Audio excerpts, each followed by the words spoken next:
Hi there, and welcome to the University of Law's podcast. I'm your host, Rik Palmer, and today I'm going to speak to Jon Schmidt Peterson. Jen is the head of the policing course at the University of Law.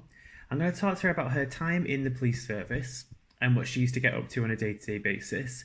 I'm also going to talk to you a little bit about what Jen did before she ever joined the service, because she actually came from academia and she used to do research into some really cool, interesting areas such as criminal behaviour. Jen's also going to try and demystify for us the routes into the police service now, because the police service has a big change, and this is the way that you now qualify to be a police officer. So she's going to talk to us about the three different routes there are into the police service, and also which one might be for you and why they've all come about. So here we are, Jon Schmidt Peterson, talking to us about the police. Hi, Rik. Hi. Thanks for speaking to us today. So we're very excited to hear a bit more about this. A lot of people out there are very interested in the new routes into the police service. Can you give me a bit of an understanding of what you were doing on a day-to-day when you were in service? Yeah, so I've had probably a little bit of an unusual sort of like career in terms of sort of like time spent in academia, and then sort of like joining sort of like a little bit older and then going back into academia. But so I worked as a constable on the front line. I was on emergency response in North London, and I also worked on safer neighbourhoods in North London. And I also did my National Investigators exam, because if I hadn't gone back into academia, I would have pursued a career in CID with my aim initially was to sort of like have a focus on sort of sexual offences, victim support and those types of crime. But then obviously life sometimes sort of goes another way, and I then sort of made the decision to go back into academia, which is funny because obviously I was an academic before, but it's really important. To me, it's highlighted the importance of having had that operational experience and sort of like really experiencing firsthand sort of like what can sometimes be quite a significant gap between theory and practice. Yeah. So I think that's something that's quite important. But I mean, it was definitely very, very exciting when I was in the police. So I mean, things we would do is especially sort of like on emergency response. So you're responding to calls and requests from the public and emergency services, and you assist at incidences. And essentially, you have to deal with whatever you get called to. So that ranges sort of like from domestics to stabbings to shoplifting. It really depends on what the calls are that come in. And obviously, that's some key skills, sort of like developing rapport and working in partnership with other sort of like agencies, individuals, but also with the community. And you really sort of, me coming from a psychology background, I thought it was really interesting how sort of like interpersonal skills like being impartial and diffusing volatile situations that weren't necessarily explicitly taught suddenly came in really, really handy. Yeah. And how sort of, if you're conducting an arrest or if you're conducting an interview, sometimes just the way that you speak to someone, sort of like the difference that makes in terms of their perception of you, and do they perceive you as someone who has a due regard for human rights and health and safety, even though you might sort of be disagreeing about sort of what's happening at the moment. So it was a very sort of interesting and an exciting time, I have to say, indeed, before I went back into academia. So you've mentioned before that you used to be in academia. What were you doing before you joined the police service? So my academic background is sort of in psychology, criminology, with a particular focus on investigative and forensic psychology. So I worked as a lecturer for a number of higher education institutions, basically in and around London. So I've had quite an extensive background of teaching, and I also published in the area of terrorism and counter-terrorism, which was an area that I was always particularly interested in, and particularly so from a psychological perspective. And then what I did as well is I did a wide range of sort of voluntary work in the mental health sector as well as in the prison sector over the years, because I think it's, like I said before, I always think it's really important to not have the sort of experience where you're in the ivory tower and you only ever read the theory, but you've never actually been in touch with sort of like people who are working in the criminal justice sector or with the prison population or with people with mental health problems. I think that direct experience is absolutely crucial in terms of passing that on to students. You want that practitioner input. So some of the subjects that I used to teach sort of over the years across different programs, undergraduate and postgraduate programs, as well as sort of like international foundation, with things like the psychology of criminal behavior, trauma and post-traumatic stress disorder, sexual and violent offences, transnational organised crime, psychopathy, the academics of research and the theory of hostage negotiation, the sort of like research into serial murder as a sort of psychological phenomena, and that was sort of like what I spent a lot of time doing.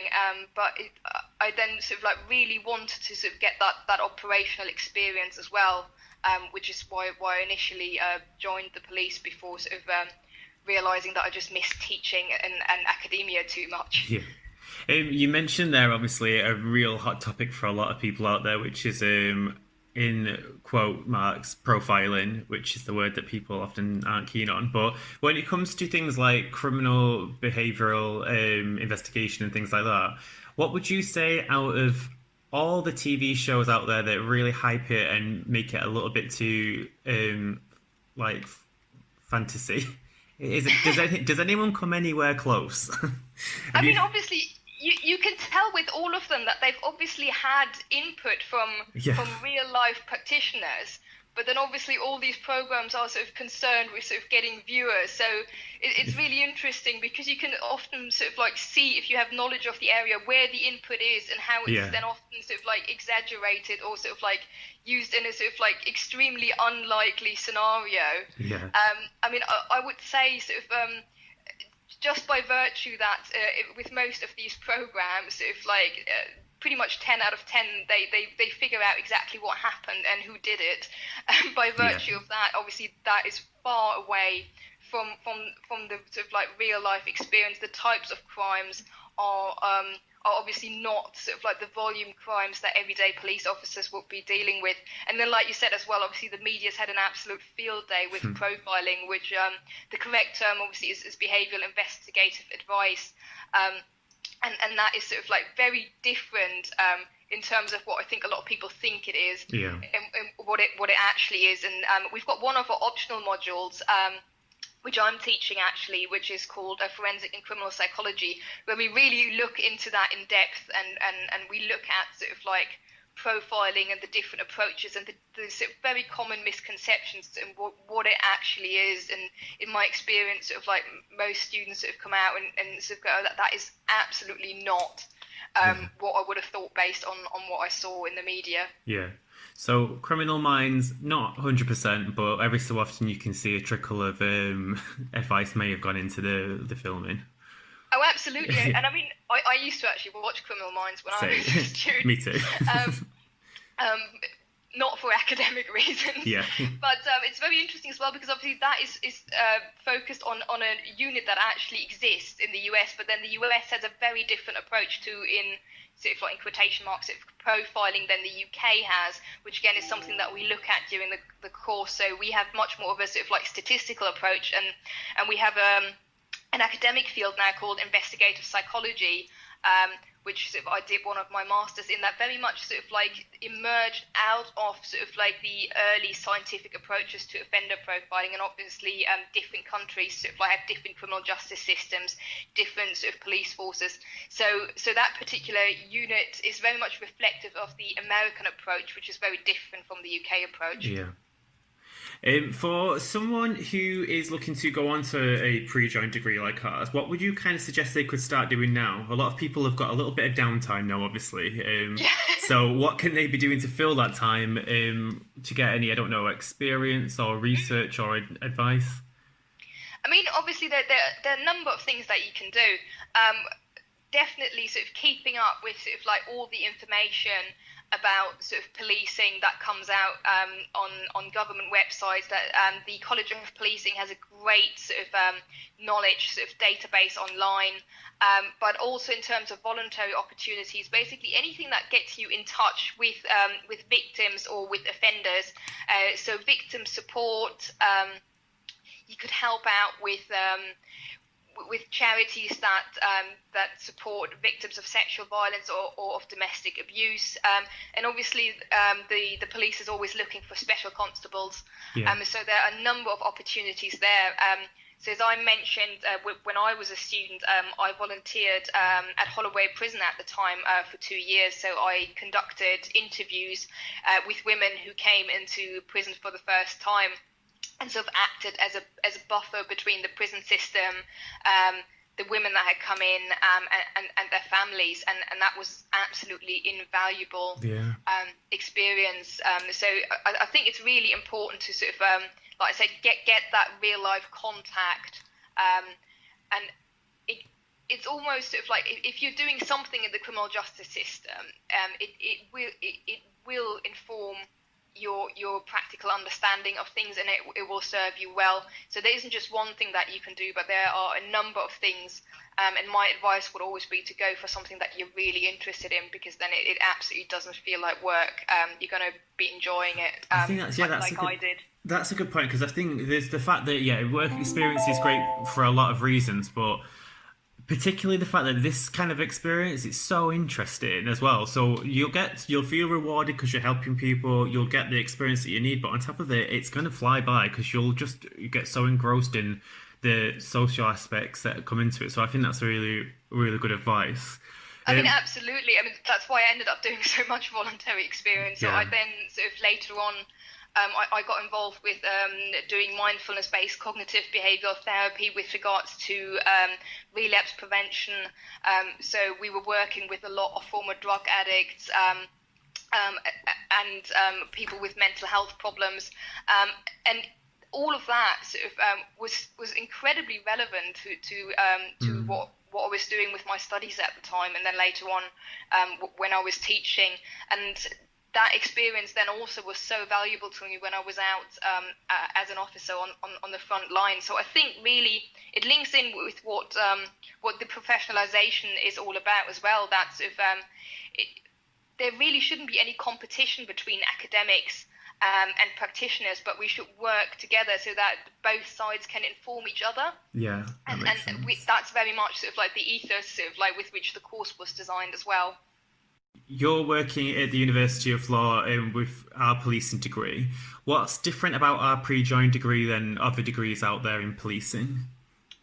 Yeah, so basically at the moment there's a big transformation happening in policing, and they're getting more involved with the academic sector as a result of the professionalization. So what is very interesting about our particular route, the pre-join degree leading to the BSc in professional policing, is number one, that you are not only taught by academics as you would be on a lot of purely academic policing degrees, but that we really have that interdisciplinary mix between you're being taught by experts in law on the legal side, you're being taught by former police officers who have an understanding of teaching and of academia, as well as social scientists with operational experience. So it's not purely theoretically focused in that way, which I think was one of the downsides, or is one of the downsides with a lot of the other degrees. Yeah. And then obviously you also have the benefit of being able to use the degree to apply to a police force if you want to join. So you can use it for 5 years after successful completion to get into a police service, because as a provider we are licensed by the College of Policing. So obviously it's a lot of new change, like you say, in a reform. So what was the old route to getting into the police service? So basically the old route was a level 3 qualification. So you would do something called the Certificate of Knowledge in Policing, called the CKP for short, but that was only at level 3. And then following that, you would go to training school where you would do sort of, I think the latest was do 13 weeks of further training. So there was a very clear divide with regards to you learned the law on the CKP, but only to a level 3 Right. level, so which is obviously below what an undergraduate level is. So an undergraduate level is level 4 to level 6. So when you've completed your undergraduate degree, you'll be at level 6. So you can see that there's sort of like a lot more depth and complexity with regards to that, and a lot more sort of emphasis on this professionalization and other skills like research methods. And then you had something called IPLDIP, which was sort of like the training program within the police that would sort of build upon the CKP. But what really struck me when I was at training school was sort of that they don't really teach you the law at training school, because that was sort of outsourced in a way to the CKP, and in a way that sort of like can sometimes be, in my personal opinion, a little bit problematic, because if you're sort of drawing a very clear sort of distinction between that is the law and that is learned in one place, and then we're looking at sort of procedure and operational techniques in another place, obviously sort of in a discipline, in a vocation, sort of like things interact and they're connected in a lot more sort of dynamic way. So with the new route, there's a few different ways, isn't there, with this new policing vision? What are the new routes into the police service?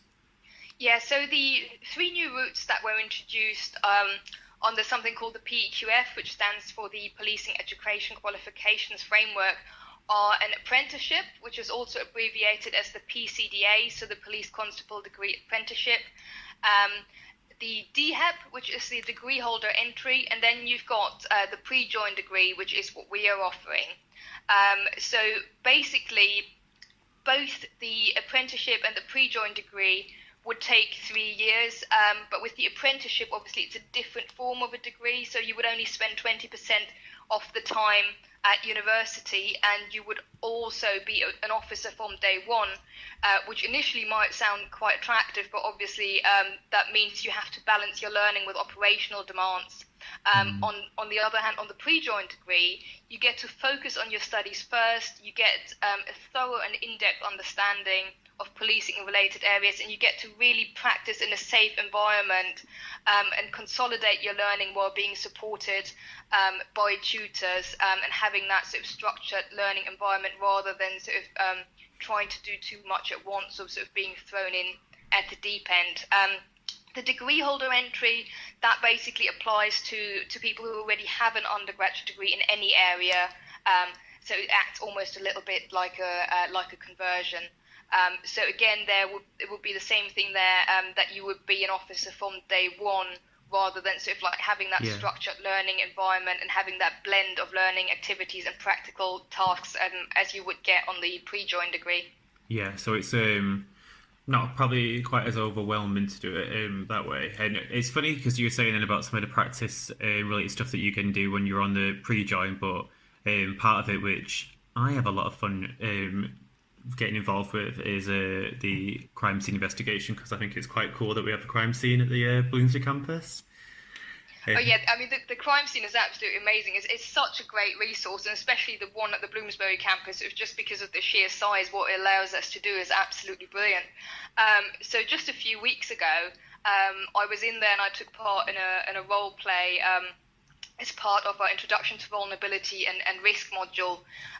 So myself and another tutor, so we put together a role play, and that's the students then had to investigate, and it was really helpful based on their feedback for them, because there's a difference obviously in terms of having a theoretical abstract understanding of something, but then having to put that into practice. And again, sort of like there's a benefit to doing that in a safe environment where you can stop and pause and think about it the first few times that you're doing it, and where you are supported by tutors who are sort of like watching out for you, and who not going to put you down, but who are going to support you to basically get it right, and to keep learning while you're sort of putting those skills into practice. And it's a lot of fun, of course, as well. I remember when me and you, because we're obviously saying here that some of the other routes, you hit the ground running and you might be exposed to quite a lot quite early on, but I don't think the pre-join degree really, it still exposes you to quite some gory stuff as well, because I remember when me and you were setting it up that time, we had to create some brain matter to put on that weapon. So that was quite a gory little situation we got involved with. But that was a lot of fun. Absolutely. And I think also the important thing is sort of like, there are three different routes for sort of like different reasons. So yeah. I think it's important to sort of like not sort of like put any routes down. But sort of, I do think sort of like that there are certain benefits to having a structured learning environment, and to sort of like really give a profession that is very complex, sort of like give it the time that it needs to develop that properly. But then obviously people learn at different paces as well, have different circumstances. Yeah. But like you said, especially with the crime scene, people are not being shielded on the pre-join degree, yeah. and that is also reflected in the curriculum. So obviously students need to be prepared to deal with quite challenging subjects, and obviously we are there to fully support them in that, and we help students to develop their resilience as part of the course as well. Yeah, and I think for anyone who is, because that's the thing, is this isn't, like you say, it's not to shield you from anything that's too dark. It's not like the toddler version of getting into the police service. It's still, if you look at like the module descriptions, there's some really interesting, but some really, like you say, quite dark content to cover, so that you are at a level and a position to really hit the ground running, which I think is what's really great about it.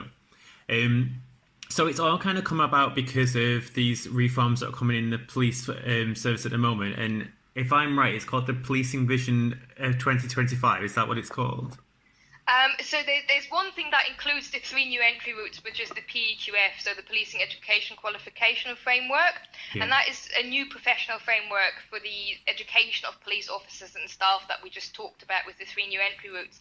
And then, like you mentioned, there's also the Policing Vision 2025, and that basically sets out the Association of Police and Crime Commissioners, as well as the National Police Chiefs Council's long-term professional development strategy for where they want to take policing in the time period up until 2025. And really one of the core things that strikes me about it is that it has a massive emphasis upon the quality of the people, and of bringing policing into the 21st century. And as you said, you can very much see that into the very sort of varied and intrinsically interesting content that you see when you look at our module descriptors.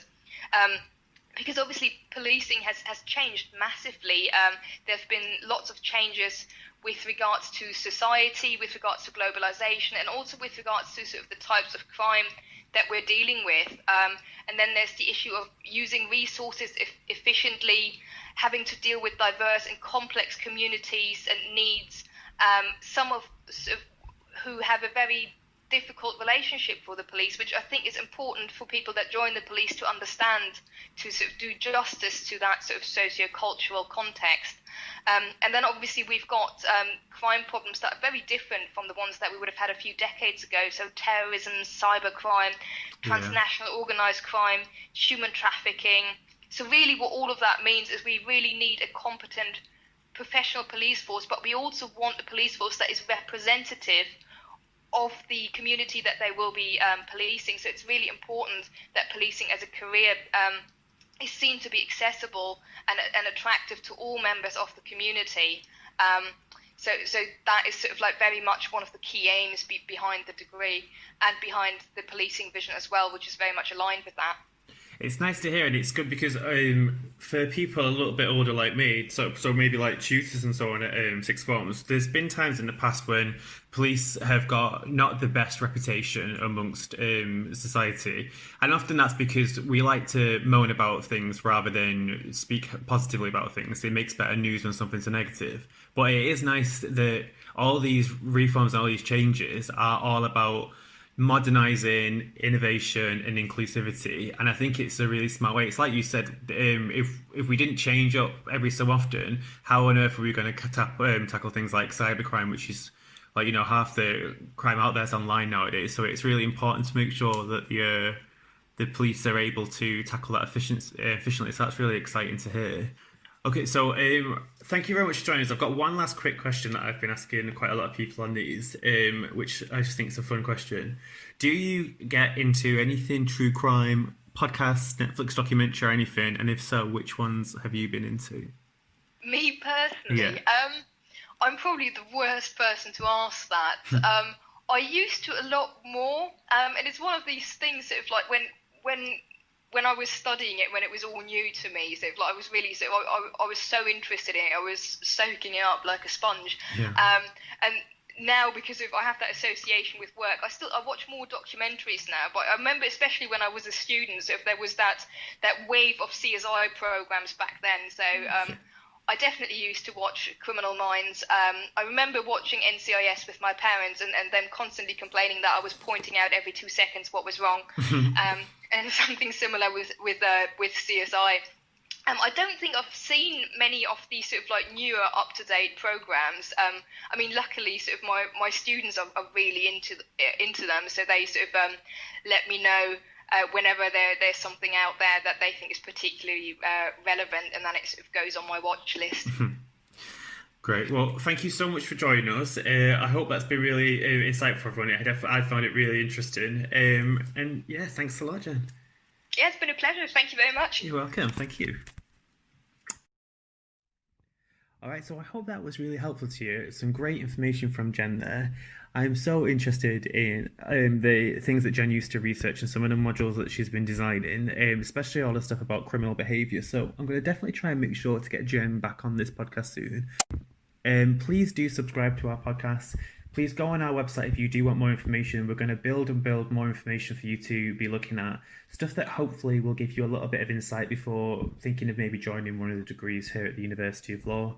So if you want to find our website, it's law.ac.uk. And we hope you come and listen to us the next time that we release one episode. Thanks a lot.